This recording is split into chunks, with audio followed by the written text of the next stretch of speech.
Kelas merupakan struktur dasar dari suatu objek, di mana nanti objek merupakan suatu instance dari suatu kelas.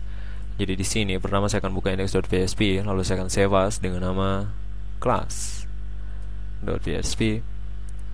dan sini saya hapus dulu, serta untuk title saya akan ganti dengan class agar ada title yang lebih spesifik.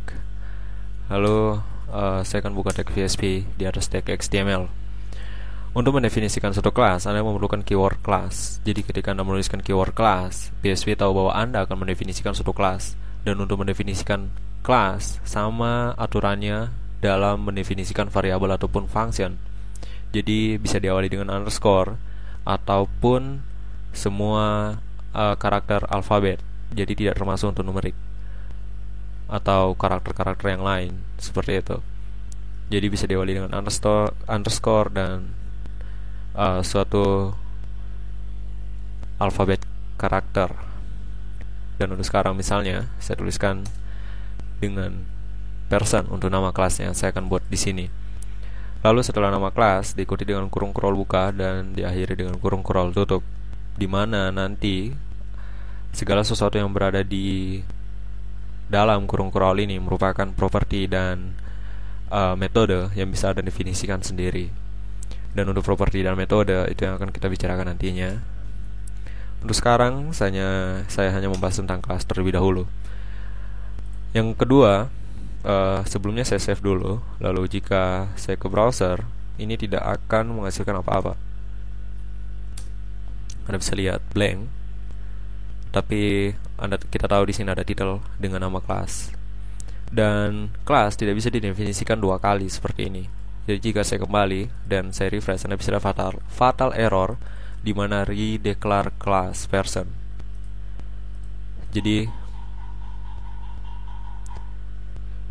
seperti suatu fungsi, kelas tidak dapat dituliskan dua kali atau di-declare dua kali.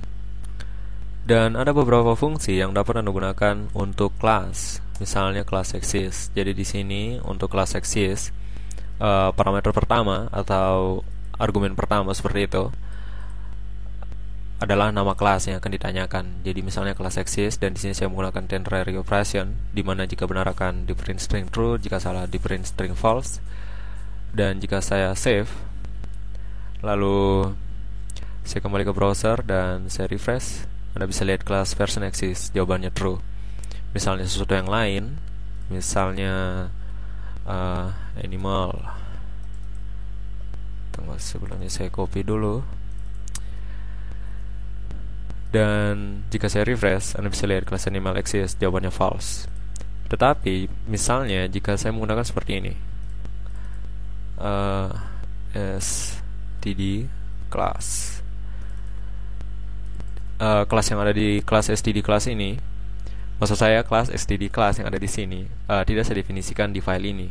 Tetapi jika saya perlihatkan di browser, jawabannya adalah true, karena ada beberapa kelas yang telah terdefinisikan sebelumnya sebelum Anda membuat kelas yang baru.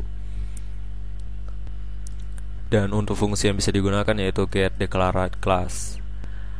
Anda bisa lihat fungsinya seperti ini. Saya print _r karena getDeclared class di sini akan return atau akan mengeluarkan nilai dengan tipe array. Jadi jika saya save, lalu saya kembali ke browser dan saya refresh, Anda bisa lihat di sini array dan ini std class paling pertama. Dan jika Anda lihat paling terakhir, di sini ada class person. Ini merupakan kelas yang saya definisikan di sini. Sebelumnya, ya. Jadi kelas person di sini merupakan kelas person yang ada di sini. Dan jika saya menambahkan lagi kelas baru, maka itu akan berada di urutan berikutnya. Dan hanya mendefinisikan kelas seperti ini tidak akan terlalu berguna.